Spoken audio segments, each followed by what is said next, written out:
Hello student, આજે આપણે હાઇડ્રોલિક્સમાં કેટલાક ઇમ્પોર્ટન્ટ જ્યોમેટ્રિક શેપ્સ છે જેમના મોમેન્ટ ઓફ ઇનર્શિયા આપણે જોવાના છે. જેવા કે જ્યોમેટ્રિક શેપ્સની તમને વાત કરું તો રેક્ટેન્ગ્યુલર છે, ટ્રાયેંગલ છે, સર્ક્યુલર છે, સેમી સર્ક્યુલર છે, ટ્રેપેઝિયમ છે. બરાબર, આ બધા જે શેપ્સ છે એ આપણા જ્યોમેટ્રિક શેપ્સ છે. બરાબર, તો વન બાય વન વિશે આપણે માહિતી મેળવીએ. તો ફર્સ્ટ આપણે જોઈએ છે, ફર્સ્ટ છે આપણું કે રેક્ટેંગલ.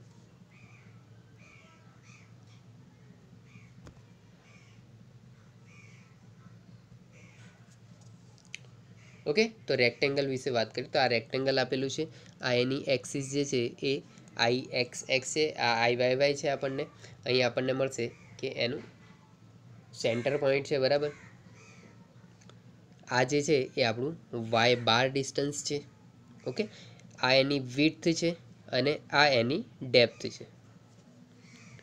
ઓકે, તો આ રેક્ટેન્ગ્યુલરનું આપણે ફર્સ્ટ ઓફ ઓલ આઈજી એટલે કે આઈ એક્સ એક્સ ફાઇન્ડ કરીએ. તો ફર્સ્ટ આપણે ફાઇન્ડ કરીએ છીએ એનું આઈજી. તો જે બી આપણું રેક્ટેંગલ હશે એટલે કે લંબચોરસ હશે એ લંબચોરસનું આપણું આઈજી એટલે કે આઈ એક્સ એક્સ બરાબર આપણને મળશે બી ડી ક્યુબ બાય 12. કેમ કે આગળ આપણે આના એક્ઝામ્પલ્સ બી જોવાના છે. બરાબર, તો આપણે પહેલાં ફોર્મ્યુલાસ વિશે વાત કરી લઈએ. તો આપણું જે રેક્ટેન્ગ્યુલર છે, બરાબર રેક્ટેંગલ છે, એનું આઈજી આપણે કેવી રીતે ફાઇન્ડ કરશું? આઈજી બરાબર થશે આઈ એક્સ એક્સ અને એનું ફોર્મ્યુલા છે બી ડી ક્યુબ બાય 12. એટલે કે બી આપણી જે છે એ વિડ્થ છે એટલે કે B into D cube, B D cube by 12 એ આપણું મળી જશે, આપણને આઈ જી મળી જશે. બરાબર, ધેન આપણે આ ત્રિકોણ આ જે આપણું રેક્ટેંગલ છે એ રેક્ટેંગલનું એરિયા, તો રેક્ટેંગલનું એરિયા કેવી રીતે મળે? તો એની જે લંબાઈ ગુણાકાર પહોળાઈ કરશું આપણે. બરાબર, એટલે કે બી ઇન્ટુ ડી કરશું તો આપણને એનું એરિયા મળી જશે. તો એરિયા એ બરાબર શું થશે? બી ઇન્ટુ ડી. તો આપણને શું મળી ગયું? આનું એરિયા મળી ગયું, રેક્ટેંગલનું એરિયા. ધેન હવે આપણે ફાઇન્ડ કરીએ આનું વાય બાર. આપણે ફાઇન્ડ કરીએ એનું વાય બાર. તો આ કેટલા ડિસ્ટન્સ પર એક્ટ કરશે આપણા લંબચોરસમાં? તો લંબચોરસનું જે વાય બાર લાગશે એ વાય બાર આપણું સિમ્પલી આવી જશે કે વાય બાર બરાબર કેટલા અંતર પર લાગશે? તો આપણું જે વાય બાર હશે બરાબર એ એની જે ઊંચાઈ હશે કે જે ડેપ્થ હશે બરાબર એ ડેપ્થની આપણે અડધા પર એનું જે સેન્ટર જે છે એ સેન્ટર ઓફ ગ્રેવિટી લાગી જશે. બરાબર, સેન્ટર એનું કંઈ લાગશે? બરાબર, તો એ સેન્ટર આપણું જી પર લાગી જશે. બરાબર, ઓકે, એટલે કે આપણું જે સેન્ટર છે બરાબર સપાટીનું જે સીજી છે બરાબર એ સીજી પર આપણે લાગી જશે વાય બાર બરાબર. ઓકે, તો વાય બાર બરાબર આપણું ડી બાય 2 એટલે કે આ જી જે છે આપણે આ સેન્ટર જે છે બરાબર એ centre G by 2 D by 2 એ આપણું જે છે એ સેન્ટર લાગશે લંબચોરસમાં. ઓકે, ધેન આપણે એનું જોવાનું છે કે આઈ બેઝ. તો આઈ બેઝ બરાબર, આઈ બેઝ આપણે ફાઇન્ડ કરવાનું છે. તો આઈ બેઝનું ફોર્મ્યુલા છે તમારું કે આઈ બેઝ તમને આવી રીતે મળશે કે આઈ બેઝ બરાબર બી ડી ક્યુબ બાય 3. આપણું જે આઈ બેઝ હશે બરાબર આ જે બેઝ છે આપણને એ બેઝ કેવી રીતે મળશે? તો એ બેઝનું તમારું ફોર્મ્યુલા છે કે બી ડી ક્યુબ બાય 3. બરાબર, તો એનાથી આપણને મળી જશે કે એનું આઈ બેઝ મળી જશે. બરાબર, તો આ છે આપણું રેક્ટેંગલ. બરાબર, તો રેક્ટેંગલ જ્યારે આવે ત્યારે આપણું આઈજી બરાબર આઈ એક્સ એક્સ બરાબર એનું ફોર્મ્યુલા મળશે બી ડી ક્યુબ બાય 12. એનું એરિયા, તો રેક્ટેંગલનું એરિયા આપણને મળશે બી ઇન્ટુ ડી મળશે. બરાબર, હવે એનું સીજી બરાબર, તો સીજી કંઈ એક્ટ કરશે? તો વાય બરાબર ડી બાય 2 એ એનું સીજી એક્ટ કરશે. બરાબર, એટલે કે વાય બાર બરાબર ડી બાય 2 આવશે. અને એનું આઈ બેઝ, તો આઈ બેઝનું ફોર્મ્યુલા આવશે તમારું b D cube by 3. Okay, તો આ વાત આપણી થઈ ફર્સ્ટ રેક્ટેંગલની.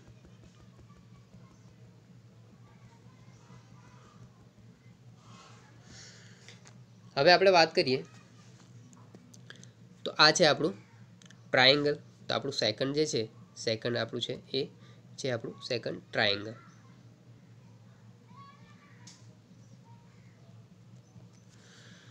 ઓકે, સેકન્ડ આપણે વાત કરીએ ટ્રાયેંગલ. તો આપણે આ એક ટ્રાયેંગલ આપેલું છે. ટ્રાયેંગલની આ આપણે આ સીજી છે અહીંયા, બરાબર. એ કેવી રીતે ડિસાઇડ થશે એ આપણે હમણાં વાત કરી છે, બરાબર. આ એની હાઇટ છે અને આ એની વિડ્થ છે, બરાબર. આ આઈ એક્સ એક્સ છે. ઓકે, તો આની આપણે વાત કરીએ તો ફર્સ્ટ ઓફ ઓલ આપણે જોઈ લઈએ આનું કે આઈ એક્સ એક્સ કેવી રીતે મળશે. તો આનો આઈ એક્સ એક્સનો ફોર્મ્યુલા છે કે આઈ એક્સ એક્સ બરાબર આઈજીબી કહીએ એને, બરાબર બી એચ ક્યુબ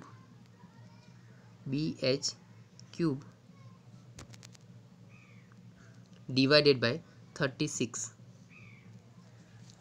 આપણું કોઈ બી ટ્રાયેંગલ આવશે, બરાબર. એ ટ્રાયેંગલનું આઈ એક્સ એક્સ આપણે કેવી રીતે ફાઇન્ડ કરશું, આઈજી. તો એનું ફોર્મ્યુલા છે બી એચ ક્યુબ બાય 36, એટલે કે આપણી જે બી છે એ ઇન્ટુ એચની 3 ઘાત ડિવાઇડેડ બાય 36 આપણે કરશું તો એ આપણને આઈ એક્સ એક્સ મળી જશે, બરાબર.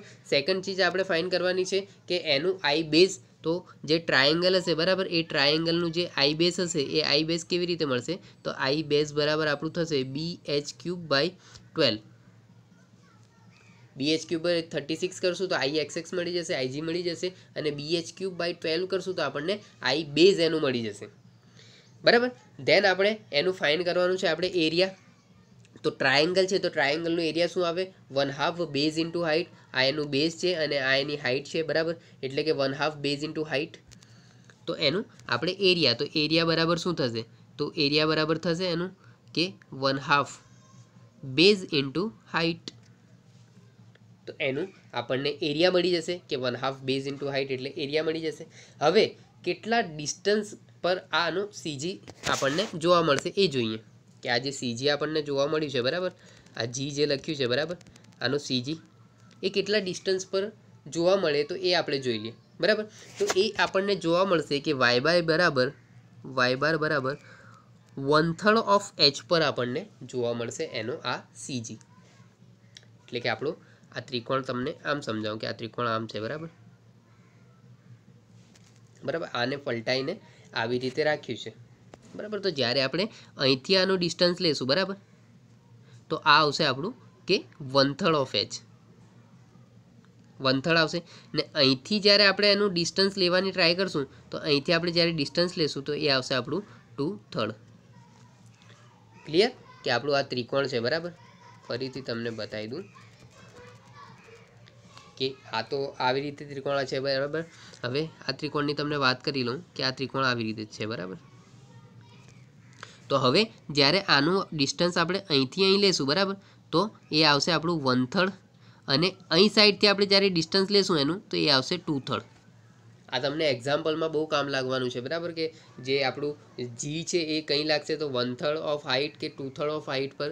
કેમ કે આપણું જે આ ટ્રાયેંગલ સિમ્પલ આપ્યું છે, બરાબર, કોઈક સિમેટ્રિક આવી જશે, બરાબર, કોઈક ઊંધું ટ્રાયેંગલ આપી દીધું હશે તો પછી એનું જે બેઝને છે એ ચેન્જ થશે, બરાબર. એ હિસાબથી પછી આપણને આગળ કરવાનું એક્ઝામ્પલમાં રહેશે, બરાબર. એટલે કે આનું વાયબાર, તો આનું વાયબાર કેવી રીતે આપણને મળશે, 1/3 ઓફ એચ, બરાબર. એટલે કે ટ્રાયેંગલનું જે વાયબાર આપણને કંઈ મળશે, 1/3 ઓફ એચ પર મળશે. ઓકે, નેક્સ્ટ આપણે જોઈએ તો નેક્સ્ટ આપણું છે કે સર્ક્યુલર, બરાબર. તો સર્ક્યુલર માટે ફર્સ્ટ આપણે ફાઇન્ડ કરીએ. સર્ક્યુલર માટે આપણે ફર્સ્ટ ફાઇન્ડ કરીએ એનું આઈજી કહો કે તમે આઈ એક્સ એક્સ કહો, બરાબર. એ ફાઇન્ડ કરીએ આપણે. તો આઈજી ને આઈ એક્સ એક્સ આપણું જે સર્ક્યુલર છે, બરાબર. આ સર્ક્યુલર, એ સર્ક્યુલરનું આઈજી કે આઈ એક્સ એક્સ તમને કેવી રીતે મળશે, તો π/64 ઇન્ટુ d⁴ સર્ક્યુલર હશે, બરાબર. સર્ક્યુલર, એ સર્ક્યુલરનું આઈ એક્સ એક્સ કે આઈજી તો એ કયા ફોર્મ્યુલા પરથી મળશે આપણને, π/64 ઇન્ટુ d⁴, બરાબર. હવે આ કોઈ બી આપણું જે સર્કલ છે, બરાબર, સર્ક્યુલર છે. ઓકે, તો સર્ક્યુલરનું આપણને એરિયા, તો સર્ક્યુલરનું આ જે સર્ક્યુલરનું એરિયા, તો સર્ક્યુલરનું એરિયા શું આવશે, એરિયા બરાબર π/4 into d⁴.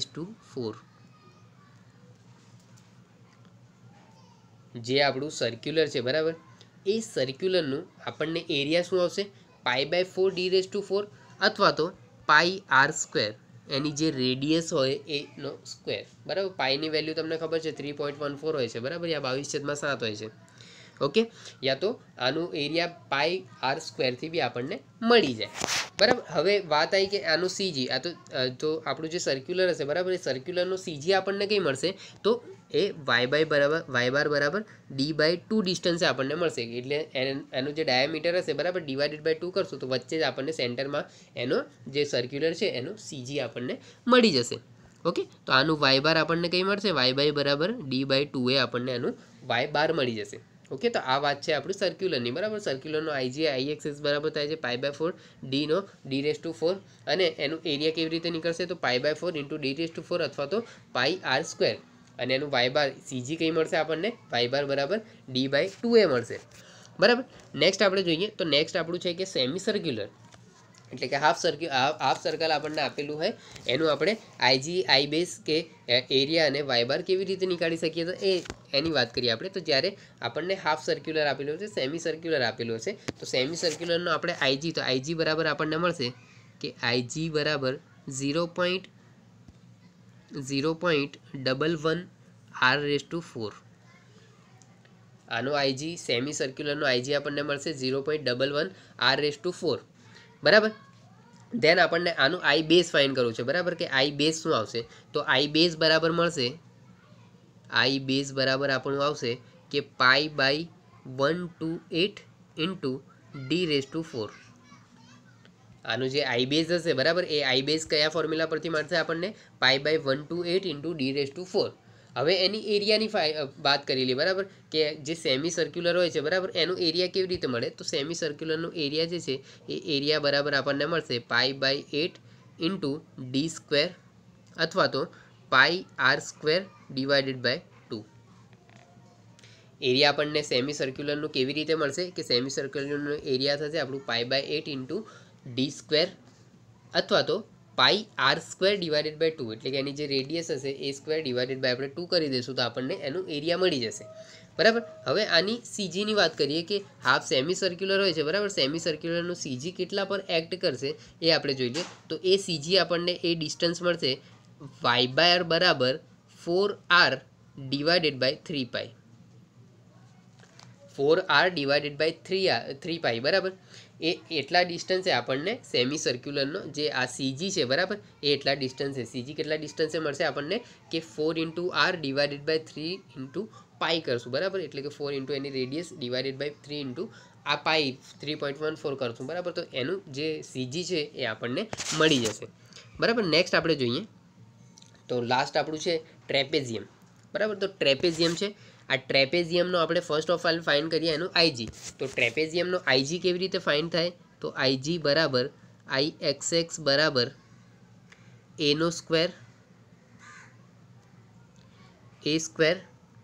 Plus 4ab plus b² divided by 36a plus h × h³. Okay, h³. તો આવી રીતે જે ટ્રેપેઝિયમ છે, બરાબર, એ ટ્રેપેઝિયમનું આપણને આઈજી કે IXX કયા ફોર્મ્યુલા પરથી મળશે તો a² plus 4ab plus b² divided by 36a plus b × h³. Okay, તો આ ફોર્મ્યુલા પરથી આપણને એનો ટ્રેપેઝિયમનું આઈજી કે IXX મળશે, બરાબર. હવે આ ટ્રેપેઝિયમ છે, બરાબર, તો એ ટ્રેપેઝિયમનું એરિયા કેવી રીતે મળશે તો એરિયાનું ફોર્મ્યુલા છે કે a બરાબર a પ્લસ b × h/2. આ ફોર્મ્યુલા પરથી આપણને ટ્રેપેઝિયમનું એરિયા મળી જશે, બરાબર. ધેન આપણને જે ટ્રેપેઝિયમ છે, બરાબર, એ ટ્રેપેઝિયમનું જે સીજી છે, બરાબર, એ સીજી કેટલા ડિસ્ટન્સે રાખવું એ કયા ફોર્મ્યુલા પરથી આપણને મળશે તો એ આપણને y બાર બરાબર h/3 × b + 2a divided by b + a. આ ફોર્મ્યુલા પરથી આપણને એનું y બાર મળી જશે, બરાબર. એટલે કે આ જે સીજી છે, સીજીનું ડિસ્ટન્સ આપણને કેટલા ડિસ્ટન્સ ઉપર મળશે, બરાબર, આ વાય બારનું ડિસ્ટન્સ કેટલું મળશે આપણને તો h/3 × b + 2a divided by b + a, બરાબર. અહીંયાથી તમને કહી દઉં કે જે આપણા ઇમ્પોર્ટન્ટ આપણા એક્ઝામ રિલેટેડ જે છે ઇમ્પોર્ટન્ટ ફોર્મ્યુલાસ એ આપણા ફર્સ્ટ જે આપણે કર્યું રેક્ટેંગલ એ છે, સેકન્ડ ટ્રાયેંગલ અને થર્ડ જે છે આપણું સર્ક્યુલર, બરાબર, અને થોડા બહુ સેમી સર્ક્યુલરના, બરાબર. તો આ જે છે ફર્સ્ટ જે 3 છે એ આપણા માટે બહુ ઇમ્પોર્ટન્ટ છે, બરાબર. ફર્સ્ટ છે આપણું કે રેક્ટેંગલ છે, સેકન્ડ ટ્રાયેંગલ અને થર્ડ જે છે એ સર્ક્યુલર. એ 3 આપણા એક્ઝામ રિલેટેડ બહુ ઇમ્પોર્ટન્ટ ફોર્મ્યુલાસ છે. ઓકે, તો આઈ હોપ કે તમને આ વિડીયોમાં ખબર પડી હશે. Thank you.